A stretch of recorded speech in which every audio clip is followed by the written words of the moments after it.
안녕하세요, 선생님. 오늘은 경제금융 프로젝트에서 은행 단계에 대해서 설명해 드릴게요. 은행 단계는 돈이 생기고 난 뒤에 그 돈을 모을 수 있도록 독려하기 위해서 만든 단계예요. 이 은행 단계에서는 이렇게 은행을 만들고 저금을 만들고 그리고 신용평가하는 방법에 대해서 오늘은 설명드릴 거고요. 고학년의 경우는 대출하는 방법도 있는데 오늘은 제 사례 발표기 때문에 저금하는 방법과 신용평가하는 방법 두 가지 방법 알려드릴게요. 먼저 은행을 만들면 됩니다. 은행을 만들어서 이렇게 은행원을 뽑아요. 저번에 직업 뽑았던 거 기억나시죠? 거기에서 이렇게 은행원을 그 방법대로 뽑고 이 은행원에게 어떻게 저금 통장을 관리하는지 알려주면 학생들이 알아서 저금할 때 이렇게 데리고 가서 통장을 보면서 저금을 하게 됩니다. 저금 방법은 어렵진 않아요. 이 저금액과 이자 적는 칸이 있고 확인란이 있어요. 일단 날짜를 적고 난 뒤에 내가 얼마 저금했는지 적으면 됩니다. 여기 친구 200원 저금했네요. 200원. 이렇게 저금했는데 이자가 문제예요. 저희는 이자는 계산하기 쉽도록 계산이 기준이에요. 계산하기 쉽도록 10% 이자를 주기로 했어요. 왜 이렇게 10%를 주게 되었냐면 저희는 저학년도 또 고학년도 모두가 할 수 있는 프로젝트를 만들기 위해서 저학년에게 500에서 10%가 뭐냐면 뒤에 0 하나 빼라. 얼마야? 50. 이렇게 설명을 해줘서 학생들이 계산이 쉬웠고요. 마찬가지로 고학년도 마찬가지로 이렇게 같은 원리로 이해하면 되는데 고학년의 경우 조금 더 어렵게 하고 싶고 뭔가 비와 비율 단원을 배웠다. 그렇게 하면 조금 더 어려운 퍼센트로 고학년도 계산하게 하면 되긴 되는데 사실 저희가 이거가 계산이 어려운 게 중요한 건 아니라서 일단은 10%로 계산을 했습니다. 그리고 두 번째 10%나 이렇게 이유를 정했는데 그 이유는 학생들이 돈 모으는 재미를 좀 알게 해주고 싶어서 현실에서는 실제로는 2%도 안 되잖아요. 사실 1%도 어려운데 그런데 이 주당 10%라고 하면 어마어마한 거거든요. 근데 아이들은 이제 그 돈 모으는 재미 그리고 이 돈이 늘어가는 재미를 확실하게 체감해야지 앞으로 시드머니를 위한 은행 작업에 대해서 좀 더 이해가 쉬울 것 같아서 10%로 책정했어요. 어쨌든 이 저금 통장 적는 방법 뒤에서 마저 설명드릴게요. 네. 날짜를 먼저 적고 그 다음에 내가 얼마 저금했는지 적어요. 은행원이 적어줘요, 사실은. 은행원에게 1,000원을 건네면 은행원이 1,000원 이렇게 적어줍니다. 그리고 은행원 나중에 다시 은행에 방문해서 은행원에게 이자를 포함해서 찾고 싶다라고 이야기를 하면 일주일이 안 지난 상태면은 이자를 주지 않아요. 일주일이 안 지난 상태면 이자를 주지 않는데 일주일이 지났다. 그러면은 이 1,000원의 10%인 100원을 적어주고 이렇게 찾아갔다 라고 표시를 하고 사인을 합니다. 은행에 하는 일 아시겠죠? 네, 여기 한번 다시 살펴볼까요? 이 통장을 살펴보면은 첫 번째 보세요. 지금 일주일이 안 지나갔으니까 이자 0으로 해서 찾아간 금액 얼마겠어요? 그렇죠. 200원 찾아갔겠죠? 그런데 만약 이렇게 일주일 지나면은 그때부터 이자를 주는 거예요. 그런데 이걸 보시면 눈치 빠른 분들 아시겠지만 어쩔 수 없이 달리로만 운영이 됩니다. 시중은행은 사실 달리가 아니고 복리로 운영되는데 저희 금융교실 프로젝트에서 찾아가는 방법들은 달리로 계산이 됩니다. 왜 달리냐면은 그냥 단순히 복리였을 때 학생들이 계산이 너무 어렵기 때문에.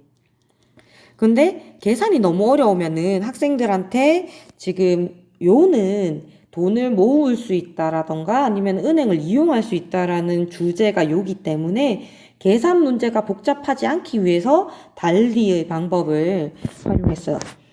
하지만 몇몇 아이들은 이 달리의 통장에서도 복리를 쓰는 아이들이 있었습니다. 그냥 이렇게 끊고 찾아갈 때 요거 두 개를 합쳐서 1,100원을 바로 이렇게 바로 저금하면 복리 효과 누릴 수 있는 거죠. 맞죠? 조금 복잡하게 설명한 것 같네. 그런데 어쨌든 잘 이해 안 되시면 댓글 달아주세요. 이렇게 은행이 생기면 학생들이 엄청 생각보다 관심이 있어서 줄을 쫙 섭니다. 이거 저희 반 은행 연날인데 아이들 입장에서는 이때까지 돈을 받고 쓰기만 하다가 모은다라는 개념이 신선해요. 그래서 우리 반에도 은행이 있다라는 것에 대해서 아이들이 관심 있게 생각하고 자기가 조금이라도 돈을 모으는 재미를 위해서 은행을 많이 이용하고요. 저희 반 아이의 일기를 보면 이제 돈 관리를 하는 법을 알았고 돈에 대해서 궁금해졌다는 이야기가 있고요. 은행을 열고 난 뒤에 엄마가 저축하는 것을 이렇게 유심히 보는, 네. 그때 내가 저축한 적이 없었는데 나는 우리 반 은행이 생겨서 너무 좋다. 그리고 돈을 저축하고 모으는 것이 너무 재밌는 일이다. 이런 사례를 아이들이 남겨줬어요. 은행원이 이렇게 해주네요. 네. 결국 저희가 사실은 현실에서 그렇습니다. 현실에서는 돈이라는 것은 은행에 저금하는 게 그냥 마냥 현명한 건 아니에요.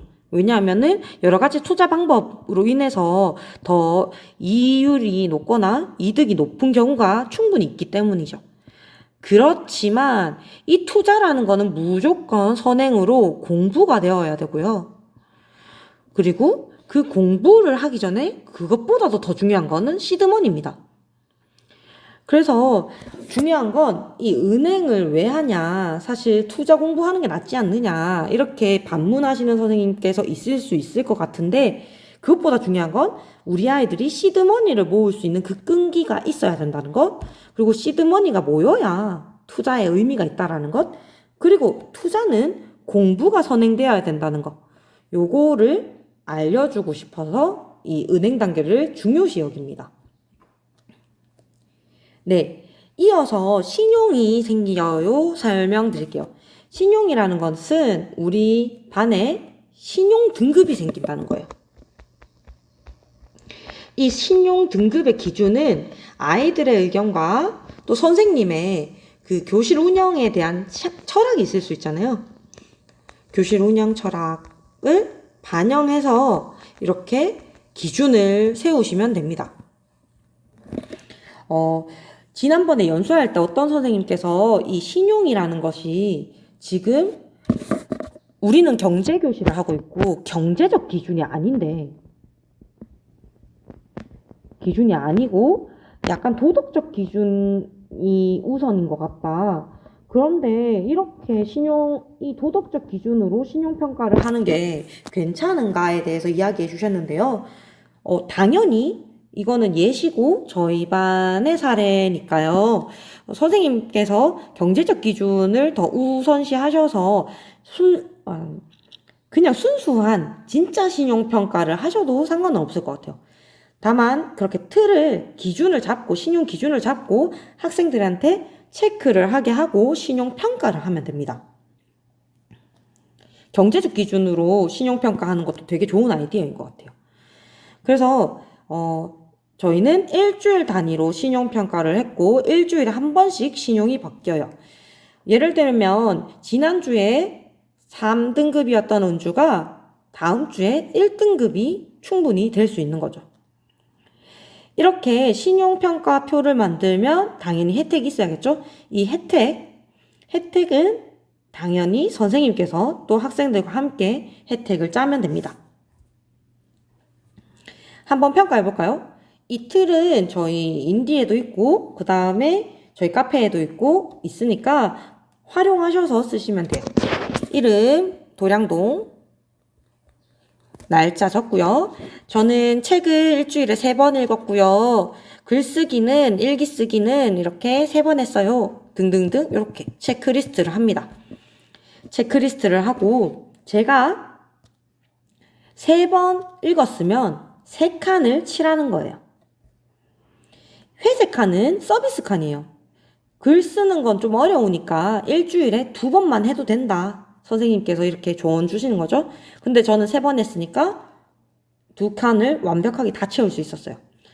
인사 나누기는 비교적 쉬운 과제니까 다 회색 칸 없이 전체 다 해도 되는 거예요.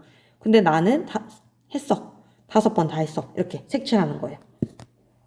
그렇게 이렇게 색칠 하는데 이 신용평가는 여기에서 가장 낮은 급, 상급이죠. 가장 낮은 급이 나의 신용도가 됩니다. 그래서 이번 주의 행동이 다음 주의 신용평가로 반영되게 됩니다. 이 결과가 나오면은 이 신용평가 결과판에 평가 감정사나 관리원을 두고요. 그 친구한테 요거 평가판 바꿔봐 해서 요거 운주 3등급 이렇게 내리면 되는 거죠. 그런데 또 연수 때 또 조언 주신 선생님께서 이 신용평가판이 학생들한테 공개적으로 이렇게 평가되는 게 괜찮을까 염려해 주신 선생님께서 있는데 제 의견은 첫 번째로 이게 일주일에 한 번씩 신용이 바뀌는 거니까 오늘의 5등급이 영원한 5등급이 아니거든요. 충분히 올라갈 수 있다라는 거. 네, 올라갈 수 있다라는 거, 그거를 아이들한테 안내해주면 그렇게 큰 문제가 될 거라고 보진 않고요. 그리고 사실 이런 것들이 공개되는 게 꺼려지면 이 평가판은 필수적 요소는 아니기 때문에 만들지 않아도 괜찮습니다. 이거에 관련해서 또다시 궁금한 점이 있거나 아니면은 여쭈고 싶은 거나 아니면 조언 주실 거 있으면 언제든지 댓글 남겨주시면 저희가 생각해보고 함께 의논하면 더 좋겠습니다. 네. 요렇게 하면은 계속 단골 일기 주제가 돼요. 뭐 저축, 기부, 신용등급, 임금, 수당 이런 거 저희가 백날 알려줘봤자 이해 잘 안 하고 귀등으로 듣더니 이렇게 한번 체험하니까 바로 경제적 용어 바로 이렇게 쓰는 거 너무 좋죠. 제가 첫 번째 영상에서 한번 보여드렸는데요. 이렇게 멍하게 보내던 아이들 나중에는 이렇게 열심히 돈 세립니다. 빡빡하게 적혀있는 가계부 보이시죠? 그리고 이 돈을 헤아리면서 그윽한 표정 보세요. 이 시스템을 이해하면 모든 아이들이 이렇게 모든 아이들이란 말은 너무 또 바르지 못한 워딩 같네요. 어쨌든 아이들이 흥미가 생긴 아이들은 이렇게 관심을 가지고 이 돈에 대해서 잘 관리하려고 노력하는 모습 볼 수 있었어요. 이 흥미로웠던 아이도 이렇게 또 보이죠? 돈 세알이는 거. 이 모습이 이제 금융교실에 쉬는 시간, 흔한 금융교실 하면 흔한 쉬는 모습입니다. 교실에 흔한 쉬는 모습. 쉬는 시간에 애들 다 이러고 있어요. 저는 흐뭇하게 보고 있습니다. 네. 요즘 고민은 결국 사실은 코로나 시기예요. 이 코로나 시기에 어떻게 활동할 수 있을지가 고민인데, 일단 제가 가지는 아이디어는 돈은 이제 다 전자화폐로 만들면 되겠다. 구글 시트 같은 거를 이용해가지고, 설문지나 이런 거 활용해서 휴대폰이나 아이들은 탭을 쓰게 해가지고 전자화폐 하는 방법이 있고요. 그 다음에 이 전자화폐에서 또다시 설문지 기능을 해가지고 좀 연동을 하면 은행까지는 쉽게 그 시스템을 구축할 수 있을 것 같아요. 지금 저희 경제금융교육연구회 달구 선생님께서 언택트 방법을 실천하고 계신데 한번 이 선생님이 한번 하시는 거 참고하셔서 우리도 함께 우리가 할 수 있는 방법, 우리도 평범한 경제를 잘 알지 못하는 우리도 선생님 잘 알 것 같네요. 저는 잘 모릅니다만은 선생님들은 잘 알 거예요. 어쨌든 우리도 함께 할 수 있는 그 방법을 함께 고민해서 2학기 때는 한번 함께 활동해 보는 게 어떨까요? 2학기 때 같이 해요, 선생님. 제발요, 꼭 같이 합시다. 어쨌든 언제나 궁금한 점 댓글로 남겨주시고요. 지난번에 나눔 연수했던 것에서 제가 어떻게 충분치 않게 연수 드렸던 것 같아서 죄송한 마음에 이렇게 영상을 만들어 봤는데 지금 영상도 충분치는 않지만 선생님께서 금융교실을 이해하고 또 경제교육에 대해서 더 관심 가지게 되는 계기가 됐으면 좋겠습니다. 모두 부자 되시고요. 감사합니다. 다음 저희 연수 때는 3, 4, 5단계에 대해서 설명드릴 예정이고요. 3, 4, 5단계는 사업, 부동산, 기부 단계입니다. 이렇게 영상으로도 또 남길 예정이니까요. 꾸준하게 구독과 좋아요와 실천기 또 댓글 관심 부탁드릴게요. 감사합니다.